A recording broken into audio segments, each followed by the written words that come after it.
የአንድ ነገድ የአንድ ቋንቋ ተናጋሪ የአንድ ጎጥ አይደለችም። ቀረጥ ለሚገባው ቀረጥን፣ መፈራት ለሚገባው መፈራትን፣ ክብር ለሚገባው ደግሞ ክብርን ስጡ።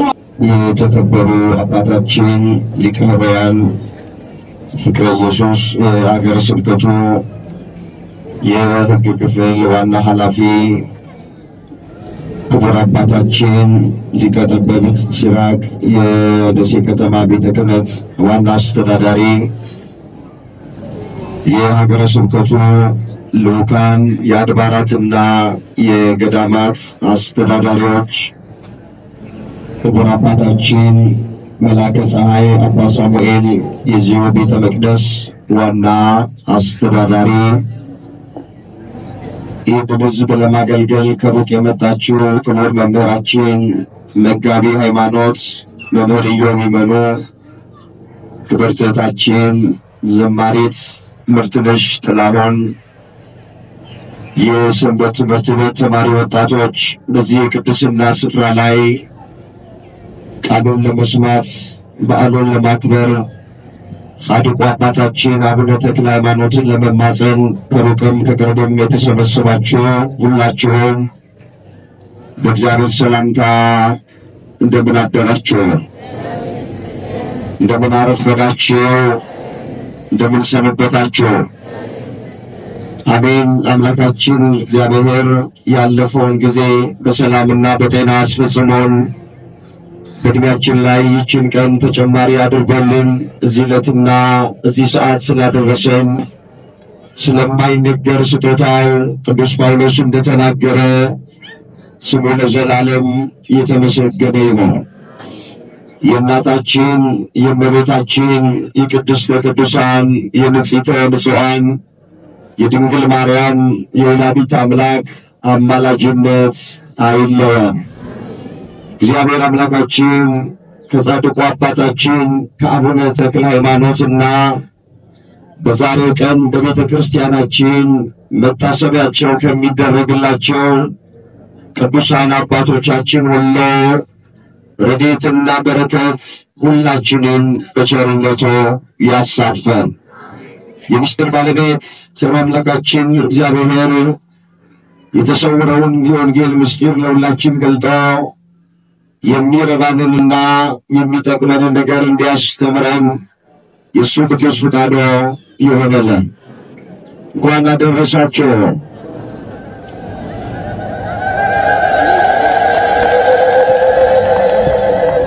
በሰላም ነው። እንኳን አደረሳችሁ። ችግርማ አለ። እንኳን አደረሳችሁ ሲባል ድምጻችሁን አውጡና እንኳን አብሮ አደረሰ በሉ። ለምን ትቆራላችሁ? እንኳን አደረሳችሁ አመስግኑታ። እዚህ ያደረሰልን አምላክ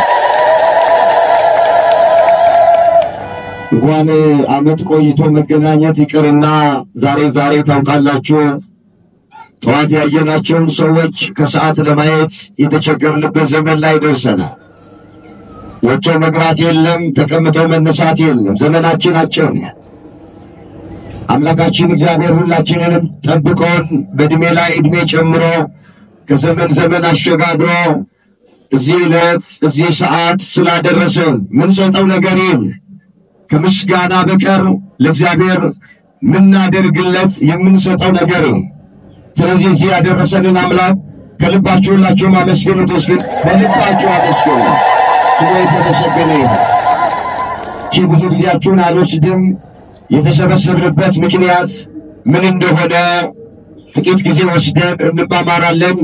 ሁላችንም ባለንበት ስፍራ ላይ ይህ ድምፅ የሚሰማን በፍጹም ጸጥታ ሆነን ከዚህ የሚተላለፈውን ቃል እንከታተላለን። እኔን እንደቆምኩ እናንተን ደግሞ እንደተቀመጣችሁ እግዚአብሔር የቃሉን ደጅ ከፍቶ ሁላችንን እንዲያስተምረን የእሱ መልካም ፈቃዱ ይሆንልን።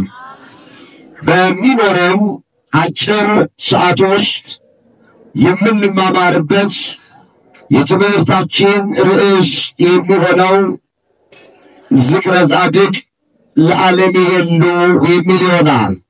የጻድቅ መታሰቢያ ለዘላለም ይኖራል በሚል ኃይለ ቃል መነሻነት የዕለቱን በዓል እንደ እግዚአብሔር ፈቃድ እንማማር። ቃሉን የምናገኘው በዳዊት መዝሙር በመዝሙር 111 ቁጥር 6 ላይ ቃሉን ከኔ ቀጥላችሁ እንድትናገሩ በእግዚአብሔር ፍቅር ጠይቃችኋል። የጻድቅ መታሰቢያ በርስቁላችሁ ለበረከት ነው፣ ለዘላለምም ይኖራል። የጻድቁ አባታችን የአቡነ ተክለ ሃይማኖት በረከት ከሁላችን ጋር ይሆንልን።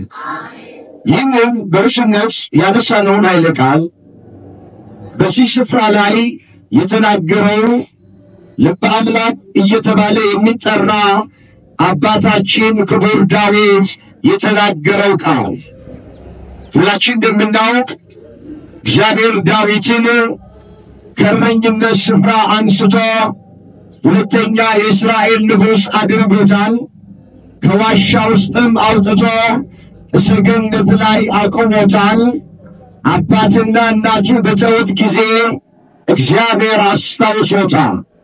እሱ ራሱ ሲዘምር እንዲህ ብሎ ነው የዘመረው፣ አባትና እናቴ ትተውኛል፣ እግዚአብሔር ግን ተቀብሎኛል ነው ያለው።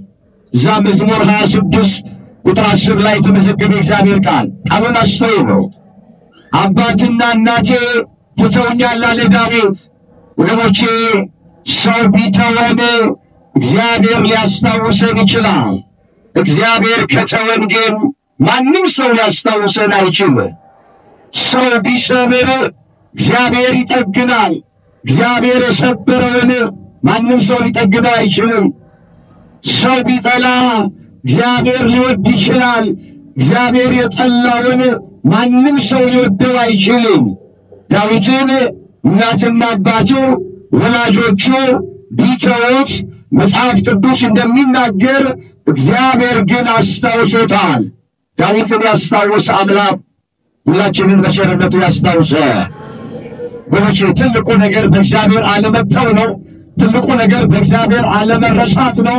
ትልቁ ነገር በእግዚአብሔር አለመጠላት ነው እንጂ የሰው ምንም ችግር ነው። አክባሪ እግዚአብሔር ነው። ከፍ ከፍ የሚያደርግ እግዚአብሔር ነው። ጸጋን የሚሰጥ እግዚአብሔር ነው። ሰገነት ላይ የሚያወጣ እግዚአብሔር ነው። የሚያከናውን እግዚአብሔር ነው። እንግዲህ የሰው ነው በርዕስነት ያነሳነውን ቃል የተናገረው የጻድቅ መታሰቢያ ለዘላለም ይኖራል አለ። እስኪ እንድገመው። ቃሉ በልባችሁ ሰሌዳ ላይ እንዲጻፍ ስለምፈልግ ድምፃችሁን አውጡና ሁላችሁም ተናገሩ። የጻድቅ መታሰቢያ በሉ እስኪ ለዘላለም ይኖራል። እስከ መቼ ይኖራል? የማን መታሰቢያ?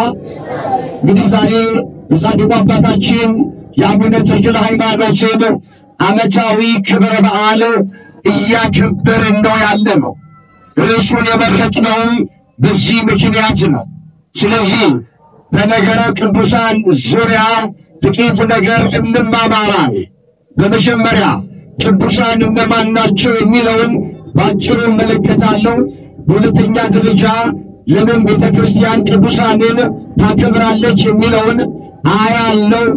ሶስተኛና የመጨረሻ ቃል ኪዳናቸው የቅዱሳን ምንድነው የሚለውን ተመልክተን ዛሬ የሚከበረውን በዓል ባጭሩ ተመልክቼ ትምህርቴን እቋጨዋለሁ። የአባቶቻችን አምላክ እግዚአብሔር የቃሉን ደጅ ለሁላችን ከፍቶ እንዲያስተምረን የእሱ ቅዱስ ፈቃዱ ይሆንልን። እንግዲህ ቅዱስ የሚለው ቃል ወገኖቼ የተለየ፣ የተመረጠ፣ የተመሰገነ ማለት። ቅዱሳን ብለን ስንል የተለዩ፣ የተመረጡ፣ የተመሰገኑ ማለታችን። መጽሐፍ ቅዱስን ስናነብ አምላካችን እግዚአብሔር አስቀድሞ ለሊቀ ነቢያት ለሙሴ እንዲህ ብሎታል። ኦሪት ዘሌዋውያን ምዕራፍ 19 ቁጥር 2 ላይ እኔ ቅዱስ ነኝና እናንተም ቅዱሳን ሁኑ ብሎታል። እስኪ ቃሉን አብረን እንበለው። እኔ ቅዱስ ነኝና በሉ እስኪ እናንተም ቅዱሳን ሁኑ። እንግዲህ በዚህ ቃል መሰረትነት አዎ አምላካችን እግዚአብሔር ቅዱስ ነው። እቀደስ አይል ቅዱስ ነው። እነግስ አይል ንጉስ ነው። እጸድቅ አይል ጻድቅ ነው። አዎ እሱ በባህሪው ቅዱስ ነው። ቅድስናን ከማንም ያልተቀበለው፣ ቅድስናን ከማንም ያልወሰደው በባህሪው እግዚአብሔር ቅዱስ ነው። እሱ ቅዱስ እንደሆነ እኛም ደግሞ ቅዱሳን እንድንሆን ታዘና። ነገር ግን ሁላችንም ቅዱስ አይደለንም። የተለየን፣ የተመረጠን፣ የተመሰገንን መሆን አንችልም። እግዚአብሔር ጸጋውን ያበዛላችሁ እግዚአብሔርን የሚፈሩ ሰውን የሚያፍሩ በሥርዓት በአገባብ የሚመላለሱ ፈቃደ ሥጋቸውን ለፈቃደ ነፍሳቸው ያስገዙ ለእግዚአብሔር የተለዩ አሁን እነሱ በቤተ ክርስቲያን ቅዱሳን እየተባሉ ይጠራሉ። ቅዱሳን መላእክት ቅዱስ ሚካኤል፣ ቅዱስ ገብርኤል፣ ቅዱስ ሩፋኤል እያልን እንጠራለን። ከሰዎች መካከል ደግሞ እንደነ ጻድቁ አባታችን እንደ አቡነ ተክለ ሃይማኖት፣ እንደ ገብረ መንፈስ ቅዱስ፣ ከሰማዕታት መካከል እንደነ ቅዱስ ጊዮርጊስ እንደ ሌሎቹም ማለት ነው ለእግዚአብሔር የተለዩትን ከዓለም የወጡትን ለእግዚአብሔር የተመቹትን ቤተ ክርስቲያን ቅዱሳን እያለች ትጠራዋለች። አሁን አንዳንድ ሰዎች ሁላችንም ቅዱስ ነን ብለው በድፍረት የሚናገሩ ሰዎች አሉ። ወገኖቼ ሁላችንም ክርስቲያኖች ነን፣ ሁላችንም ግን ቅዱሳን አይደለም። ወንዶች በ40 ቀን ሴቶች በ80 ቀን በማኅፀነ ዮርዳኖስ ከአብራከ መንፈስ ቅዱስ በጥምቀት ዳግም ስንወለድ ሁላችን ክርስቲያን ተብለናል። በክርስቶስ ክርስቲያን የሚለውን ስያሜ አግኝተናል። ሁሉም ሰው ግን ቅዱስ መባል አይችልም። ቅዱስ ተብሎ ለመጠራት ሐዋርያው ቅዱስ ጳውሎስ ምንድን ነው ያለው? እኔ ክርስቶስን እንደምመስለው እናንተም እኔን ምሰሉ ብሏል። አንደኛ ቆሮንቶስ ምዕራፍ 11 ቁጥር 1 ላይ ቃሉን አስተውሉት። ሐዋርያው የተናገረው ቃል ነው። እኔ አለ ክርስቶስን እንደምመስለው አለ፣ እናንተም እኔን ምሰሉ አለ። ቅዱስ ጳውሎስ ክርስቶስን መስሎታል። በምን? በክብር መስሎታል። ክርስቶስ ፍቅር ነው፣ ቅዱስ ጳውሎስም ፍቅር ነው። ክርስቶስ ትሑት ነው፣ ጳውሎስም ትሑት ነው። ስለዚህ ቅዱስ ጳውሎስ ቅዱሳን በሙሉ ክርስቶስን ይመስሉታል። ቅዱስ ደግሞ ለመጠራት ክርስቶስን መምሰል ያስፈልጋል። ክርስቶስን ሳይመስሉ ወገኖቼ ከኃጢአት ሳይርቁ በበደል በኃጢአት እየኖሩ እኔ ቅዱስ ነኝ ብለው ስለተናገሩ ብቻ በንግግር ቅዱስ መሆን አይቻልም።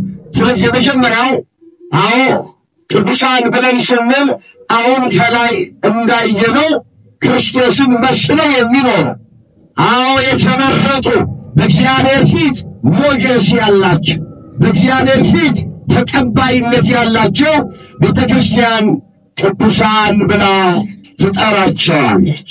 ወደ ሁለተኛው ይላሉ። እየፈጠንኩ ነው ማለት ልትከታተሉኝ እግዚአብሔር ፍቅር ጠይቃቸዋል። ለምንድን ነው የኢትዮጵያ ቤተ ክርስቲያን ቅዱሳንን የምታከብረው? እነ ተክለ ሃይማኖትን፣ እነ ገብረ መንፈስ ቅዱስን፣ እነ ቅዱስ ጊዮርጊስን፣ እነ ቅዱስ አርሴማን ሌሎቹንም ቅዱሳን ቤተ ክርስቲያን ለምን ታከብራለች? ለምን ቅዱሳንን ስናከብር ጥያቄ የሚጠይቁን ሰዎች አሉ። ስለ አዲስ ኪዳን ኦርቶዶክሳውያን ስላልተረዱ ተክለ ሃይማኖት ይላሉ፣ ገብረ መንፈስ ቅዱስ ይላሉ፣ ጊዮርጊስ አርሴማ ይላሉ። መጽሐፍ ቅዱስን ስላልተረዱ ነው፣ አዲስ ኪዳንን ስላልተረዱ ነው ብለው የሚነቅፉን ሰዎች አሉ። ለምንድን ነው የምናከብራቸው ቅዱሳንን? መጽሐፍ ቅዱስ ስለዚህ ምን ይላል? አሁን እሱን አያለን። ሁለተኛ ደረጃ ወገኖቼ ቅዱሳንን የምናከብራቸው እግዚአብሔር ስላከበራቸው ነው። ንገሩኝ፣ ማን ስላከበራቸው ነው? አሜን። እግዚአብሔር እንዲህ ተብሎ ተጽፏል። እዚህ ሮሜ ምዕራፍ 8 ቁጥር 29 ላይ የተመዘገበ ቃል ነው። አነበዋለሁ። አስተውሉት። እንደዚህ ይላል፣ ልጁ በብዙ ወንድሞች መካከል በኩር ይሆን ዘንድ አስቀድሞ ያወጣቸው የልጁን መልክ እንዲመስሉ አስቀድሞ ደግሞ ወስኗልና አለ። አስቀድሞ የወሰናቸውን እነዚህን ደግሞ ጠራቸው። የጠራቸውን እነዚህን ደግሞ አጸደቃቸው። ያጸደቃቸውን እነዚህን ደግሞ አከበራቸው ይላል። ወገኖች ይኸውላችሁ ቅዱሳንን የጠራ እግዚአብሔር ነው። ያጸደቀ እግዚአብሔር ነው። ያከበረ እግዚአብሔር ነው። እሱ ስላከበራቸው እኛ እናከብራቸዋለን። ክርስትና ማለት እግዚአብሔር ያከበረውን ማክበር ነው። ክርስትና ማለት እግዚአብሔር የወደደውን መውደድ ነው። ክርስትና ማለት እግዚአብሔር የተቀበለውን መቀበል ነው። እግዚአብሔር ያከበረውን እያዋረዱ ክርስትና የለም። አሁን አንዳንዶች ወንጌል ገብቶናል በጌታ ነን እያሉ ጌታን ተቀብለናል እያሉ ጌታ የተቀበላቸውን ግን መቀበል አይፈልጉም። መጽሐፍ ምንድን ነው የሚለው? በዚህ በማቴዎስ ወንጌል በምዕራፍ 10 ቁጥር 40 ላይ የተመዘገበው እናንተን የሚቀበል እኔን ይቀበላል፣ እኔን የሚቀበል የላከኝን ይቀበላል። ነቢይን በነቢይ ስም የሚቀበል የነቢዩን ዋጋ ያገኛል። ጻድቁን በጻድቅ ስም የሚቀበል የጻድቁን ዋጋ ያገኛል። ከነዚህ ከተናናሾች ለአንዱ በደቀ መዝሙር ስም ቀዝቃዛ ውሃ ብቻ እንኳን ቢያጠጣ እውነት እላችኋለሁ ዋጋው አይጠፋበትም ተብሎ ተጽፏል። በዚህ ቅዱሳንን የምናከብራቸው ከምን አምጥተን ማን አስተምሮን ነው ብለን ስንል ቅዱሳንን ማክበር ያስተማረን አምላካችን እግዚአብሔር አስቀድሞ ያከበራቸው እሱ ነውና እኛም እናከብራቸዋለን። እስኪ ክብር ስጧቸው ለቅዱሳኑ፣ ክብር ስጧቸው፣ አመስግኗቸው። በሌላም ስፍራ ላይ ሐዋርያው ቅዱስ ጳውሎስ ሲናገር ምን አለ? ለሁሉ የሚገባውን አስረክቡ አለ። ቀረጥ ለሚገባው ቀረጥን፣ መፈራት ለሚገባው መፈራትን፣ ክብር ለሚገባው ደግሞ ክብርን ስጡ አለ። ሮሜ 13 ቁጥር 7 ላይ ተመዘገበ እግዚአብሔር ቃል። እስኪ አብረን እንበለው ቃሉን ለሁሉ በሉ እስኪ። ግዴለም እግዚአብሔርን ቃል የሚናገር አንደበት ይባረካል። ለመባረክ ስትሉ ቃሉን ከኔ ቀጥላችሁ ተናገሩ። ለሁሉ የሚገባውን አስረክቡ፣ ክብር ለሚገባው ክብርን ስጡ። ምንን ስጡ? እግዚአብሔር ቃል ነው። በመጀመሪያ ክብር የሚገባው ለክብር ባለቤት ለሰራዊት ጌታ ለአምላካችን ለእግዚአብሔር ነው። ከዚህ አስቀድመን የምናከብረው በቤተ ክርስቲያን የለም፣ ሊኖርም አይገባም። የሚታየውን የማይታየውን በሰማይም ያለውን በምድርም ያለውን ፈጥሮ እየገዛ ያለ ከመኖር ወደ አለመኖር የሚወስድ እሱ እግዚአብሔርን ከሁሉ አስቀድመን እናከብረዋለን።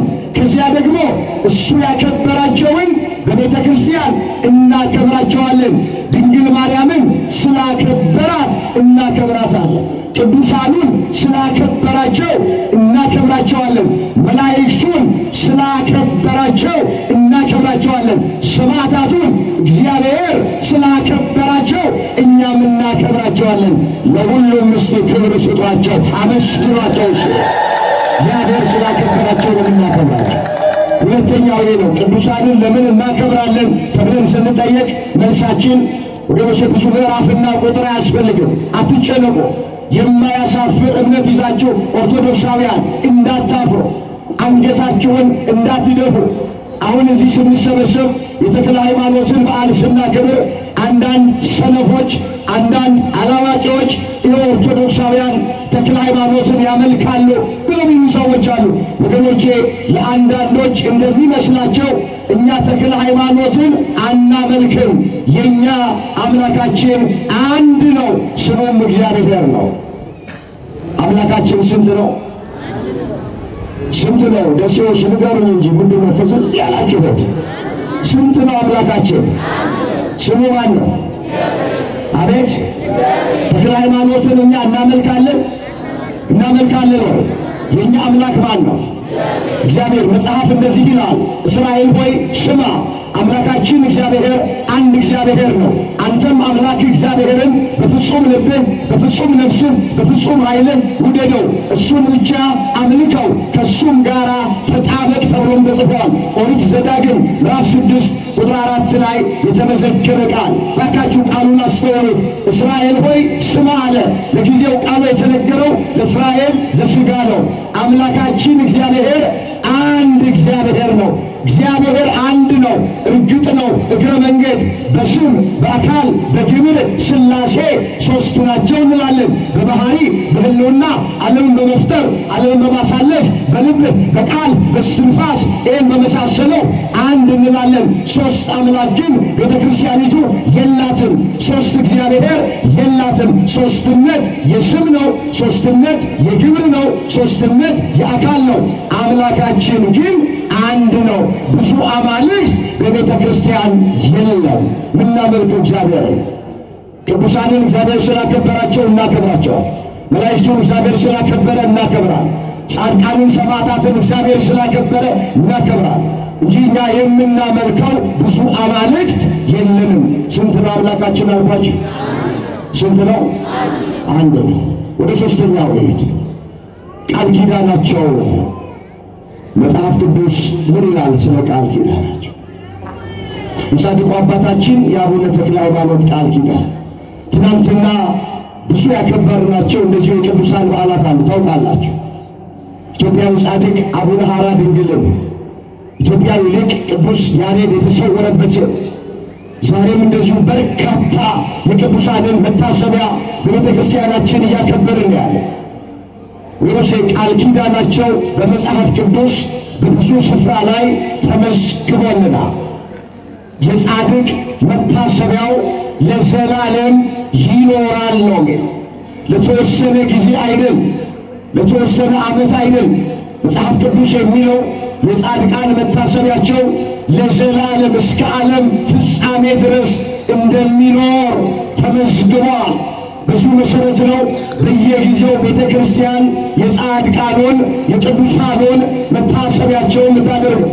የተወለዱበትን ቀን መታሰቢያ እናደርጋለን። ያረፉበትን ቀን መታሰቢያ እናደርጋለን። ቃል ኪዳን የተቀበሉበትን ቀን መታሰቢያ እናደርጋለን። ለምንድን ነው መታሰቢያው የምናደርገው?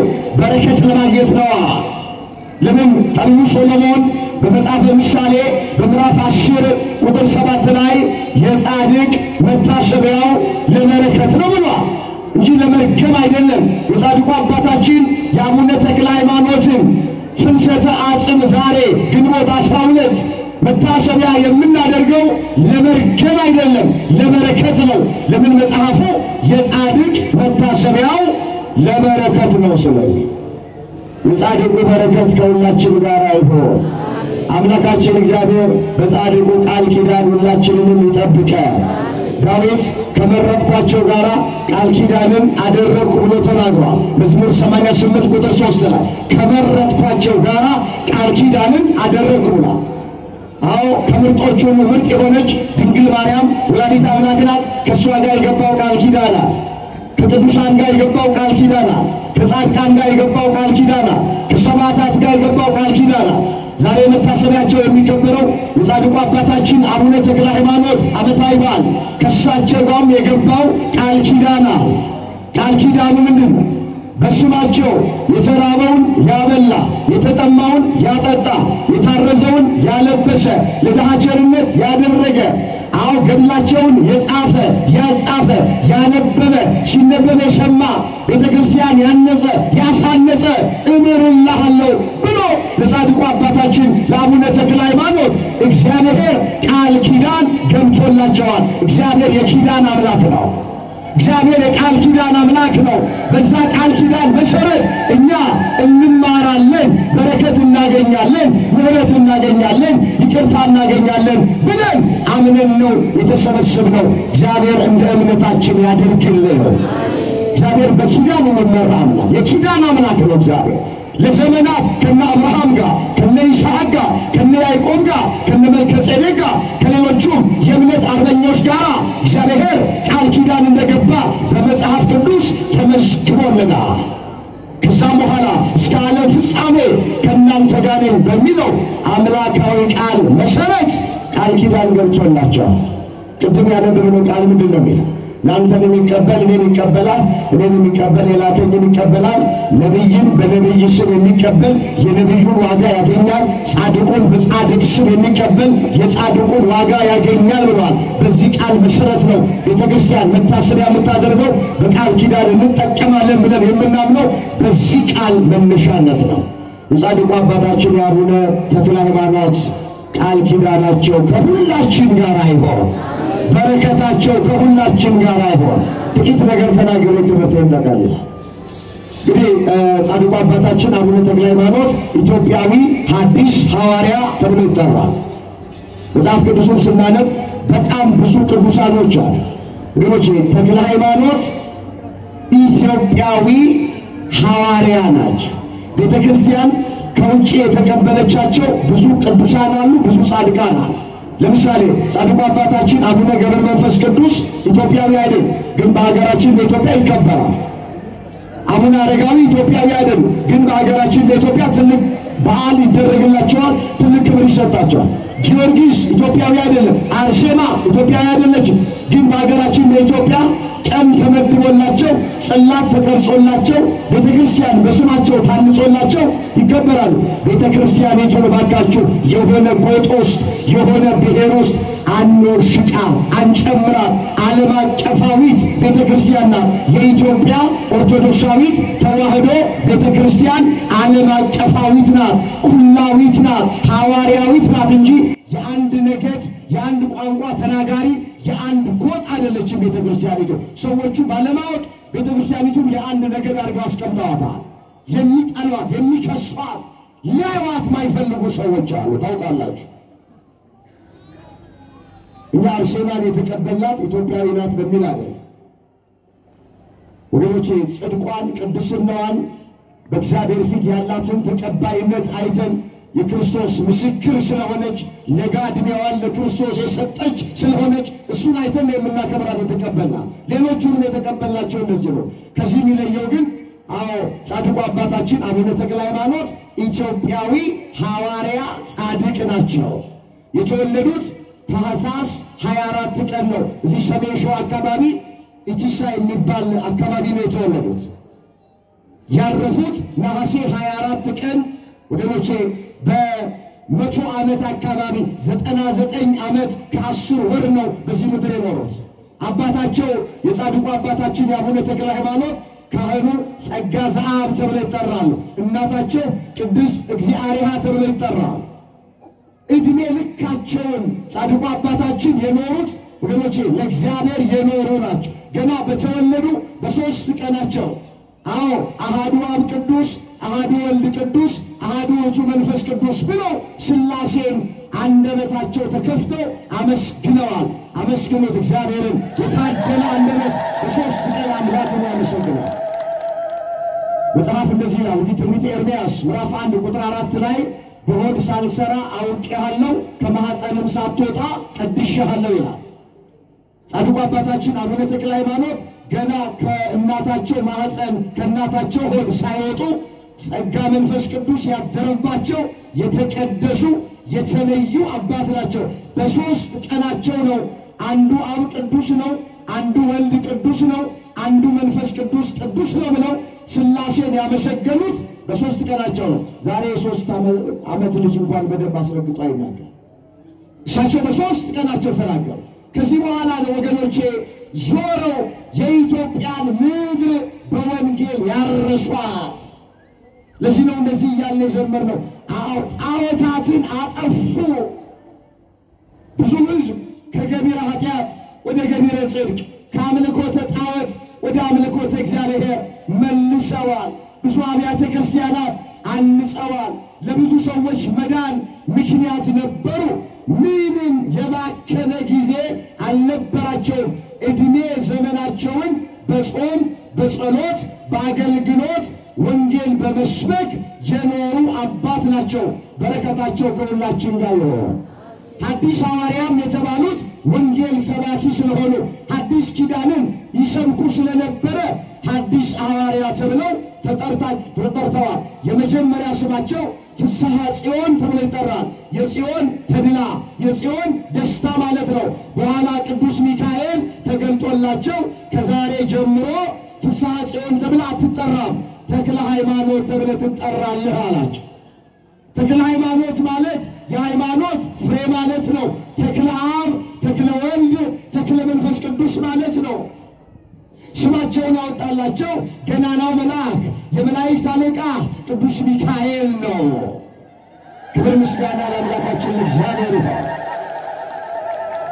እንግዲህ በዚህ ምድር ላይ ማድረግ የሚገባቸውን መስራት የሚገባቸውን ሁሉ ሰርተው ክርስቶስን ሰብከውት ወንጌል ሰብከውት ወገኖቼ ለእግዚአብሔር ኖረው በመጨረሻ ቅድም እንዳልኳቸው ነሐሴ 24 ቀን በ100 ዓመት ዕድሜያቸው አካባቢ አርፈዋል።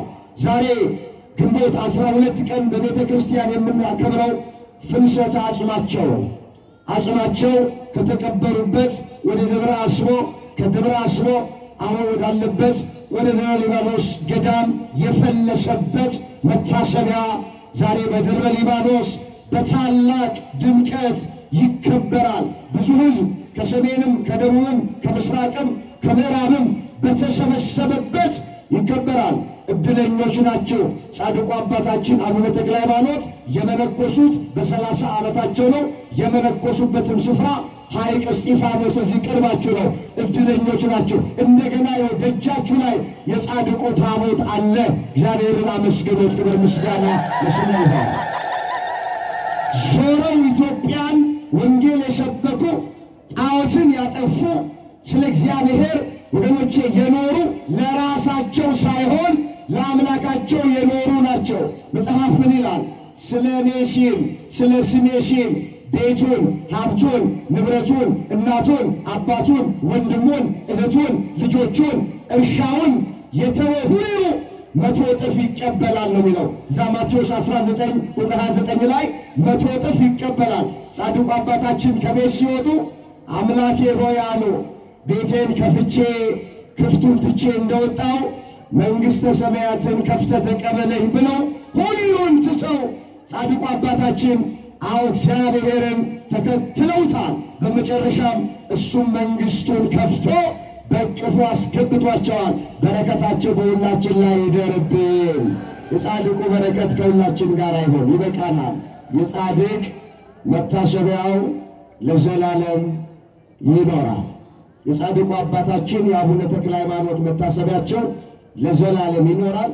መታሰቢያቸውን የምናደርገው ደግሞ ለበረከት ነው። በረከታቸው በሁላችንም ላይ ይደር። የዛሬ ዓመት ከቁጥር ሳይጎለን እግዚአብሔር ሁላችንን ያድርሰን።